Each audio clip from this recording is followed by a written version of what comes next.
बिस्मिल्लाहिर्रहमानिर्रहीम। The topic of today's discussion is renal tubular acidosis. Renal tubular acidosis एक metabolic acidosis होती है जिसमें आपकी रीनल ट्यूब्यूल्स की पैथोलॉजी होती है। नॉर्मली ट्यूब्यूल्स आपके हाइड्रोजन और बाइकार्बोनेट आयन के दरमियान में बैलेंस रखती हैं आपके ब्लड और यूरिन के अंदर और आपकी पीएच को नॉर्मल रखती हैं।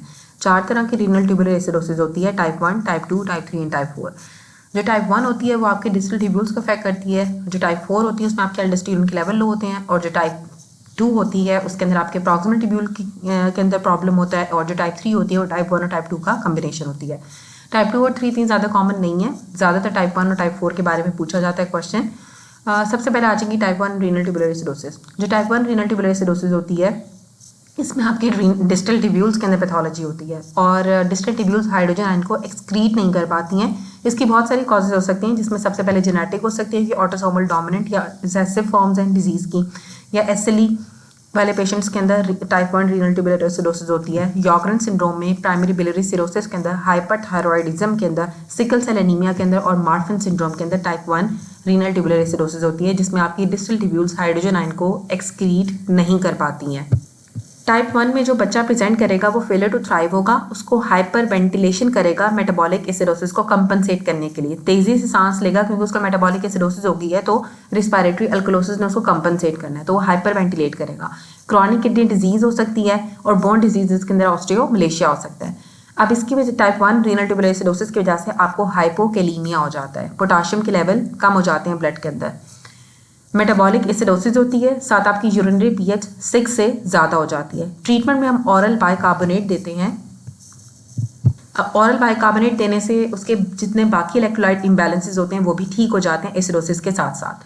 टाइप 2 रीनल ट्यूबुलर एसिडोसिस के अंदर प्रॉक्सिमल ट्यूब्यूल के अंदर पैथोलॉजी होती है। प्रॉक्सिमल ट्यूब्यूल बाइकार्बोनेट को रीअब्जॉर्ब नहीं कर पाती हैं यूरिन से आपके वापस ब्लड के अंदर, मतलब आपका बाइकार्बोनेट यूरिन के अंदर ज़्यादा होगा और आपके ब्लड के अंदर कम होगा।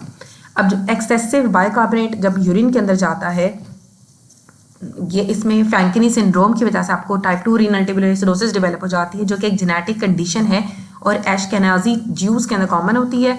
इसमें बोन मैरो का फेलर हो जाता है, एक्यूट माइलॉइड ल्यूकीमिया या अदर कैंसर्स भी हो सकते हैं।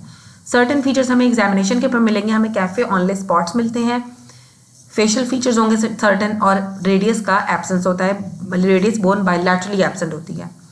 अब टाइप 2 रीनल ट्यूबुलर एसिडोसिस के अंदर आपके पोटाशियम के लेवल कम हो जाएंगे, हाइपोकेलीमिया होता है ब्लड के अंदर, मेटाबॉलिक एसिडोसिस होगी, यूरिनरी पीएच 6 से ज़्यादा हो जाती है, और ऑरल बाइकार्बोनेट देते हैं।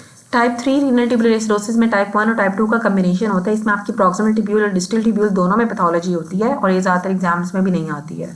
टाइप 4 रीनल ट्यूबुलर एसिडोसिस के अंदर एल्डोस्टेरोन के लेवल रिड्यूस हो जाते हैं। एल्डोस्टेरोन आपके सोडियम को रीअब्जॉर्ब कराता है, पोटाशियम और हाइड्रोजन आयन को डिस्टल ट्यूब्यूल से एक्सक्रीट कराता है। जब एल्डोस्टेरोन के लेवल लो होते हैं या फिर एल्डोस्टेरोन का फंक्शन अगर लो हो गया है, तो आपका हाइड्रोजन आयन और पोटाशियम आयन सफिशिएंटली एक्सक्रीट नहीं होगा, जिसकी वजह से आपके ब्लड के अंदर पोटाशियम के लेवल ज़्यादा हो जाते हैं। हाइपरकेलेमिक रीनल ट्यूबुलर एसिडोसिस होती है। जो टाइप 1 और टाइप 3 थी, टाइप 1, टाइप 2, टाइप 3 के अंदर हाइपोकेलीमिया हो रहा था ब्लड के अंदर, इसमें आपको हाइपरकेलीमिया होता है। नॉर्मली जो अमोनिया प्रोड्यूस होता है आपके डिस्टल ट्यूब्यूल्स के अंदर आपके हाइड्रोजन आयन की एक्सक्रीशन को बैलेंस करने के लिए, और आपके यूरिन को बहुत ज़्यादा एसिडिक नहीं बनाने देता है अमोनिया की वजह से। अमोनिया रिलीज होगा क्योंकि आपका हाइड्रोजन आयन एक्सक्रीट हो रहा है, और उसकी वजह से आपका यूरिन बहुत ज़्यादा एसिडिक नहीं होगा। जब हाइपरकेलीमिया होता है तो आपकी अमोनिया की प्रोडक्शन कम हो जाती है और आपका यूरिन एसिडिक हो जाता है टाइप 4 आरटीए के अंदर। बाकी सब के अंदर आपका यूरिन बेसिक था, उसकी पीएच 6 से ज़्यादा हो रही थी। इसके अंदर जो अमोनिया की जो पीएच होती है वो लो होती है, यूरिन की पीएच लो होती है, और यूरिन जो है वो आपका एसिडिक हो जाता है। ये मोस्ट कॉमन टाइप की रीनल ट्यूबुलर एसिडोसिस है, ज़्यादातर एग्जाम्स में भी यही आती है।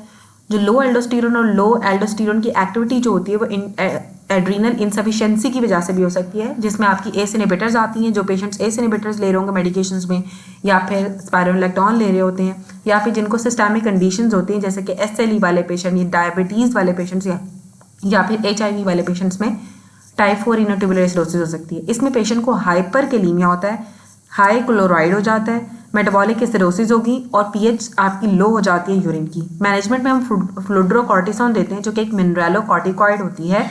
सोडियम बाइकार्बोनेट हम देंगे, और हाइपरकेलीमिया का ट्रीटमेंट भी हम करते हैं।